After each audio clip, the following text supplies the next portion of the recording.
Welcome back to Trans Guy Reacts. My name is Nick, and I make content about women's basketball, mostly college and professional. And today I want to talk about Tara VanDerveer. So let's just get straight into it. Tara VanDerveer retired from Stanford University, which is a revered institution for its academics, but also for its dominance on the court. She has been at Stanford for 38 years, or 39. This will be the anniversary coming up. But she's been an actual coach for like 45 years, either an assistant or a head coach, which is crazy. She has been coaching her almost her entire life.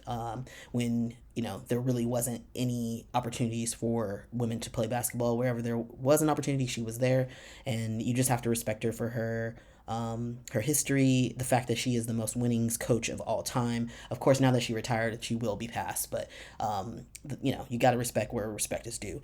I did watch the press conference where she did with Stanford.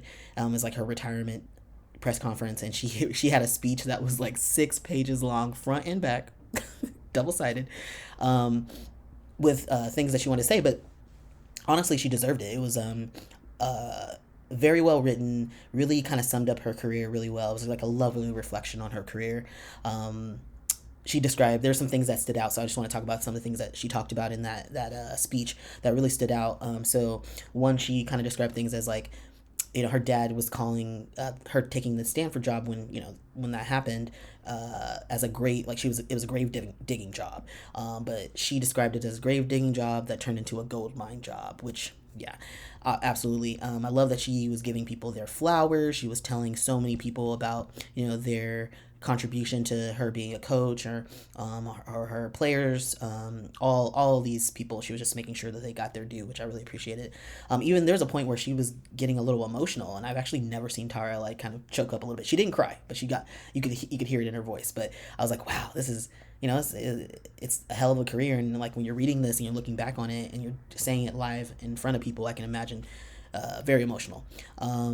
And I love that she said, basketball will take you anywhere. And that is a hell of a statement, because it's true. A lot of people, their life will change because of sports, especially basketball, because it's a really popular sport.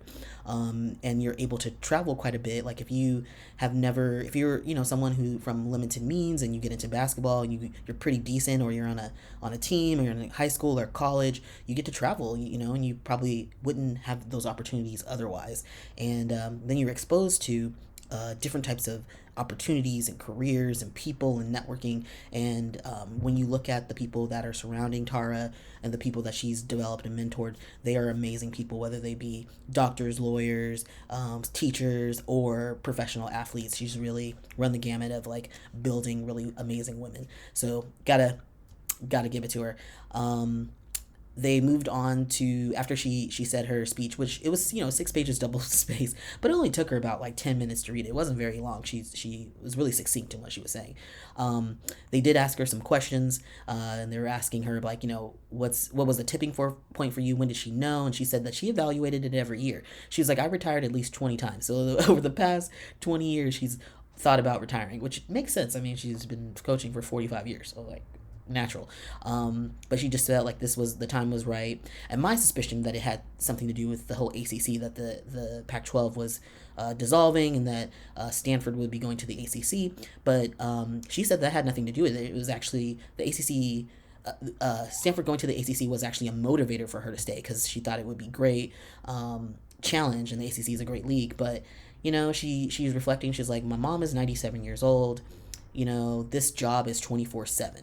She's like, I might be, her favorite thing to do is water ski, by the way. She loves water skiing on a lake.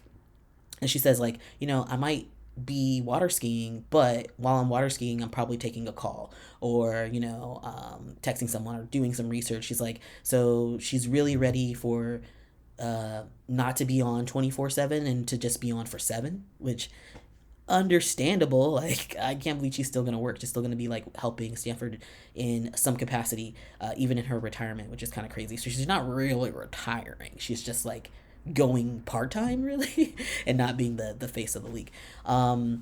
It is kind of funny. She said something. She's like, honestly, I kind of thought I'd keel over on the bench. She's like, I love basketball that much. I figured I'd just die on the job, which some people do. People do die at their jobs, but not a lot of people who die at their jobs are not happy that they wouldn't be happy that they died at their job. They're like stressed. But she really does love basketball, and you can see that.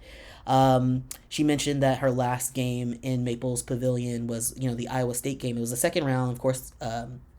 They won that game against Iowa State, and it was overtime too. So it was very riveting. And she was like, she said, even if that was, if that was going to be her last game, she was like, damn, this was fun. That's the way that she looks back on it. And I couldn't agree more. That was a very, very exciting game. And of course they went on to the Sweet 16 and ended up losing, but that was crazy. She ended this season 30-6, 30-6, and with a winning percentage of 8.833, okay? Over 80% winning percentage this year. And she typically does that every year. She's never like lower than 70%. I don't think she's ever really gone that low. She's always going to the tournament. Always. Like, she always makes it to the tournament. I am excited that Kate Pay, who is the associate head coach right now, and she's been her assistant or associate head coach for the past 17 years. And she did play for her. So she's going to replace her, which makes total sense. The team, the people on that team trust and respect Kate, so that makes a lot of sense. That they would be able to stay. I am assuming that Kiki Ariafen is gonna stay. I mean, it's a really prestigious school. Like, why would you transfer just for like 1 year? Although she might have 2 years of eligibility. I'm not sure, but I don't think she's leaving. And speaking of Kiki, she actually asked a question during the press conference, and she was like, what is your favorite Tara-ism, and she had a lot.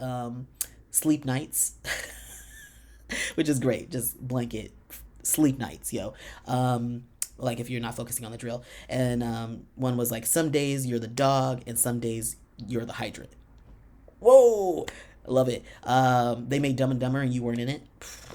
Crazy. I've also heard from Haley Jones. She has said that Tara would sometimes tell her the S in Stanford doesn't stand for stupid. Crazy, but she's funny. I mean, she's a goat. She can say that thing. She can say all that, because she deserves it. I mean, she's won 1,216 wins. All right, 1,216 wins. She's got 3 national champions and one recently. It was like in 2021. She beat South Carolina. No, she beat South Carolina in the semifinal, or what? No, it was the main. I think it was the main one. And yeah, won the championship. 14 Final Fours, bruh. 14. Crazy. And then 36 consecutive NCAA tournament appearances. She's almost always gone to the tournament. Always. always. 100, bruh. 100. Wild. And she's third all time for that. And then she also, there was 1 year, I think they didn't do as well, I guess Stanford didn't, because she was the head coach of the 1995-1996 USA basketball team, which, by the way, had Dawn Staley on it. So she coached Dawn Staley, and see what happened there.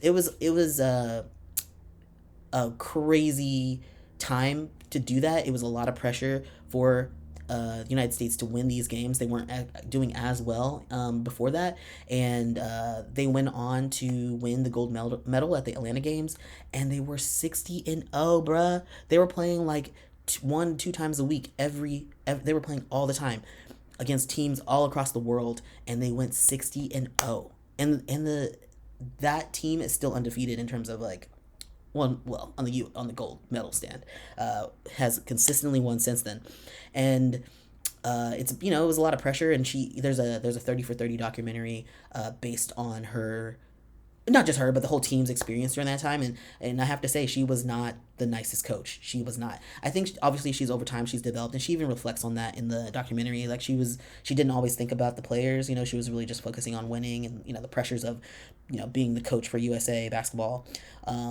So I get it. You live and you learn. And I think, from the perspective of her more recent players like Nneka and Chinea Nwumeke, Haley Jones, all these, Cameron Brink, they have a great relationship. Kiki, she's a much more personable, right, coach now. But, her thing is she's like, I never wanted to be a player's coach. wanted to be a great players coach. You know, she wanted to be the best and always bring out the best in her players, and you got to respect that. And you know, it's the end of a legacy, but I think it's the right time. There's definitely a shift in things that are happening right now, and you know, she's older. Let's just be real. She's in her 70s. It's like let her retire. You know, she deserves it. So I'm sad. I'm very sad to see her go. I'm glad that I went to a couple of games this season, so did get to see her live, and did get to see her coach this year. So I do feel really good about that. But I'm sad to see her go and that legacy end. But I hope that Kate Pay will be able to keep it going. Pac-12 going to the SEC is tough. I mean, traveling across the country every week across the country to play basketball and have the rigorous standards of Stanford is going to be very challenging for Stanford going forward. But I have hope. I have hope. And I think that they'll be fine. But, you know, like I said, end of an era. I'm really sad to see Tara VanDerveer go, but the GOAT, she's going into history books. She's in the history books already. She's a phenomenal woman, and we all are better off with her in the world. All right, I'm done with being sentimental. I gotta go. Okay, bye-bye.